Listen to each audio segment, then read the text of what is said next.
that we are completing our syllabus of UGC NET subject commerce, and for that we are now on the topic of Sales of Goods Act. And from this Sales of Goods Act, I want to make that each and every topic is clear to you. That's why students, I am making separate session on every important topic. देखिए सबसे पहले हमने कैसे इसको bifurcate किया, subject to paper commerce, then I divided the syllabus unit wise, and in units we are discussing each every subtopic. तो जो भी हमारे टॉपिक्स हैं उनके जो सब टॉपिक्स हैं उनको हमने बहुत डिटेल में डिस्कस किया है, ताकि आपका कोई भी ऐसा क्वेश्चन ना रह जाए, कोई भी ऐसा टॉपिक ना रह जाए जहां से क्वेश्चन यूजीसी नेट में बनता है। एंड आपको पूरे सिलेबस के सारे सेगमेंट पूरा हमने स्कोप कवर कर लिया है। सो डियर स्टूडेंट्स, सोगा का ही नेक्स्ट इंपॉर्टेंट जो हमारा आज का टॉपिक रहेगा for the discussion, it is about passing of property और ट्रांसफर ऑफ ऑनरशिप। राइट, कि प्रॉपर्टी कैसे ट्रांसफर होती है और प्रॉपर्टी में जो ऑनरशिप है वो कैसे ट्रांसफर होती है। राइट, अब जैसे एक पर्सन है, उसको अभी टाइम के लिए कुछ प्रॉपर्टी आपने दे दी, जैसे बेलमेंट में था, बेलमेंट में one person transfer his property to other person for some purpose, but actually में ओनरशिप ट्रांसफर नहीं होती है। ये हमने किया था difference between sale and bailment. If you remember, अगर स्टूडेंट्स ये वाला सेशन आपने नहीं देखा है तो on the top you see the link, जहाँ पे मैंने बहुत डिटेल में सेल और बेलमेंट में डिफरेंस करवाए थे। तो ऐसे ही सेम क्या होता है, कई बार क्या होता है कि ऑनरशिप ट्रांसफर हो जाती है, बट ऑनर कहता है अभी आप अपने पास सामान रखो, मैं कुछ दिन बाद ले जाऊंगा। तो मतलब प्रॉपर्टी की ऑनरशिप आपके पास आ गई, बट अभी भी सामान जो है वो सेलर के पास ही रखा है। तो वहां पर क्या है, it's not the transfer of possession, it's just the transfer of ownership. तो in today session students, I am going to tell you about how the property passes, क्या क्या एक स्टेप होते हैं, और जब प्रॉपर्टी सेलर से बायर पे चली जाती है तो क्या राइट्स बायर के पास आ जाते हैं और बायर की क्या ड्यूटीज, क्या लाइबिलिटीज बनती हैं। You have to listen this session very carefully and you can follow us on Telegram also. You can get in touch with through this mail. You can call us if you have any queries, any doubt. Now dear students, listen it very carefully. आप अपने notes भी बना सकते हैं that जो risk होता है, risk follows the ownership. Right, owner जो भी होगा at that present time, risk उसी के हाथ में है। ठीक है, अब सपोज कीजिए आपके घर पे कोई इंफ्रास्ट्रक्चर खराब हो जाता है, इलेक्ट्रिसिटी में प्रॉब्लम आ जाती है, या आपकी गाड़ी खराब हो गई है, आपके घर पे किसी पर्सन का हेल्थ इश्यूज हो गए हैं, तो क्या उसके लिए जिम्मेदार कोई और होता है? Would you make some other person liable for that? No, not at all. Why? Because for that purpose, whom the liability will be on, who the person will carry that liability, it's the person who is the owner of that thing. जो उस property का owner होता है उसी के ही sir पे सारा risk, सारी लाइबिलिटी होती है। अगर आपके नाम पर कार है और कार में अगर कोई खराबी है तो सर आप ही ठीक करवाएंगे, और जो भी खर्चा आएगा वो आपकी जेब से ही जाएगा।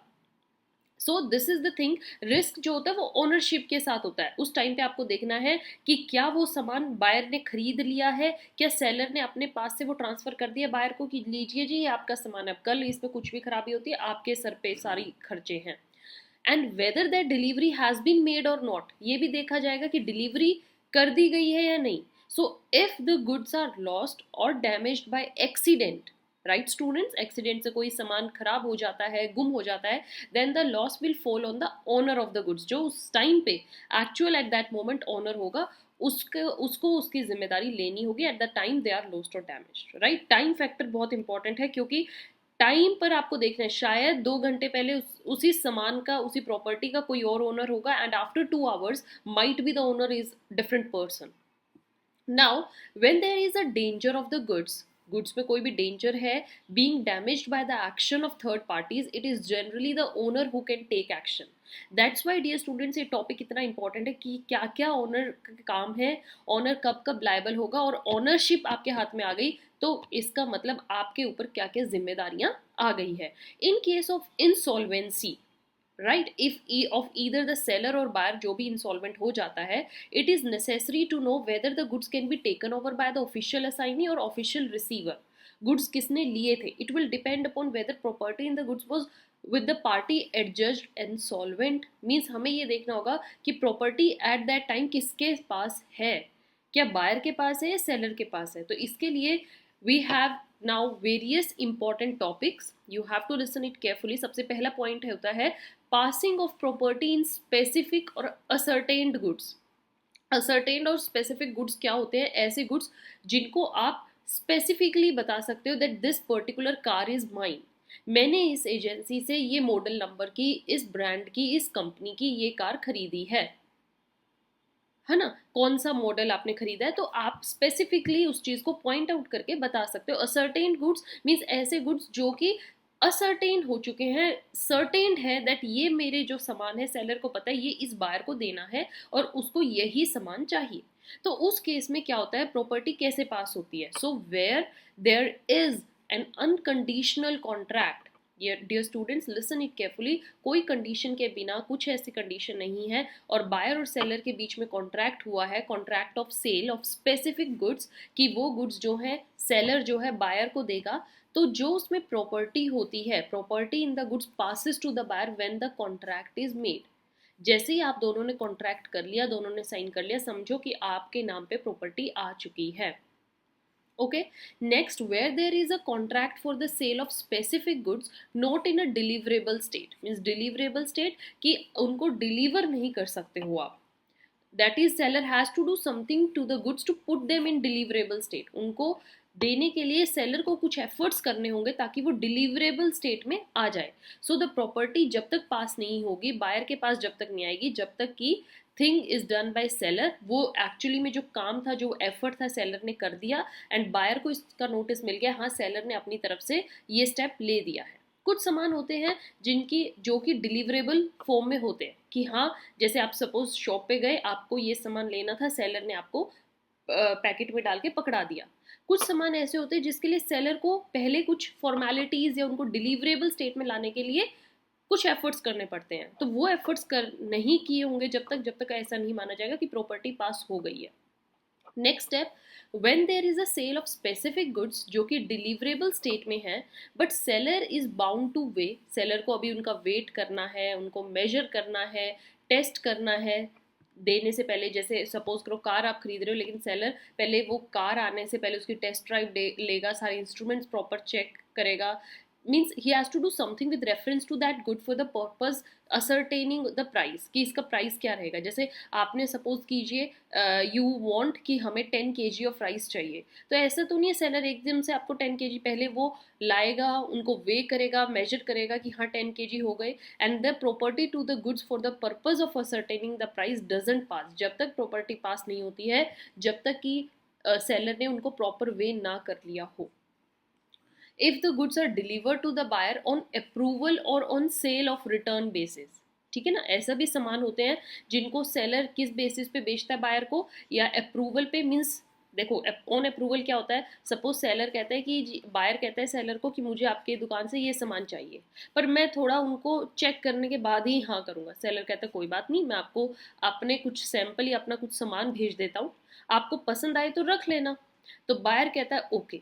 सेलर ने सामान भेजा, बायर को वो सामान कुछ टाइम यूज़ किया, उसको पसंद आ गया, या उसने उसका सामान को चेक किया, हाँ मुझे ये अच्छा लगा, यही मेरे अकॉर्डिंग बेस्ट है, तो बायर उस सामान को अप्रूव कर देता है. दैट इज़ कि एट दैट टाइम जब मांगा था तब कोई सेल परचेज नहीं थी, सेलर को भी पता था बायर को अगर पसंद नहीं आया तो मेरा सामान वापस आ सकता है, सेल ऑन रिटर्न बेसिस. सो ऐसे केसेस में प्रॉपर्टी कब पास होती है बायर पे, when he signifies his approval. जब वो अपना अप्रूवल दे देता है तब माना जाता है कि हाँ प्रॉपर्टी अब बायर की हो गई है. या फिर एक्सेप्टेंस दे देता है सेलर को and he does not signifies approval और एक्सेप्टेंस. अगर बाय चांस वो अपनी अप्रूवल ना बताए लेकिन सामान उसी के पास रखा है, बायर ने सेलर को फ़ोन करके नहीं बताया कि हाँ मुझे आपका सामान अच्छा लगा, लेकिन 2 हफ्ते गुजर गए, 3 हफ्ते गुजर गए, सेलर को उसने कोई नोटिस नहीं दिया, इस केस में माना जाता है बायर ने सामान को अप्रूव कर लिया है. अंडरस्टूड स्टूडेंट्स, आई होप आपको ये समझ में आया है. नेक्स्ट हम जो टॉपिक डिस्कस करेंगे वो करेंगे कि कुछ प्रॉपर्टीज ऐसी भी तो होती हैं जो अनअसर्टेन्ड नेचर की होती है. अनअसर्टेन्ड गुड्स मीन्स ऐसे गुड्स जिनको आप प्रॉपरली श्योरिटी या सर्टेनिटी के साथ नहीं कह सकते, स्पेसिफिक नहीं कह सकते, हाँ मुझे यही चाहिए. तो ऐसे केस में कैसे सामान पास होता है, listen it carefully, that the property in ascertained या फिर ऐसे फ्यूचर गुड्स जो भी बनेंगे, अभी आपने श्योरिटी नहीं दी है, वो तब तक पास नहीं होते until that goods are ascertained, जब तक कि वो स्पेसिफिक फॉर्म में ना आ जाए.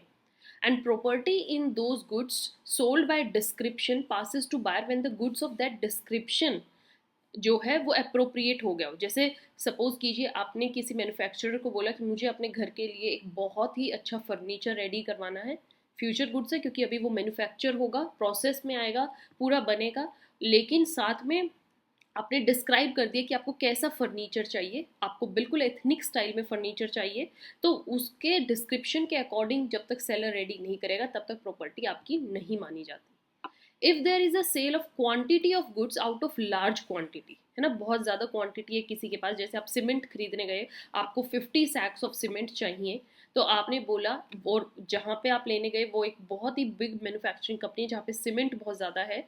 तो in that case suppose 50 quintals of rice, चलो हम राइस का एग्जांपल ले लेते हैं, 50 quintal of rice out of heap in this godown, godown में बहुत चावल रखे हैं, चावल की बोरियां हैं, और आपने बोला मुझे 50 क्विंटल चाहिए. द प्रॉपर्टी जब आपके पास आएगी जब वो प्रॉपर 50 क्विंटल्स निकल आए, उनको वेट कर दिया जाए और बायर अपनी एसेंट दे दे कि हाँ मुझे मंजूर है.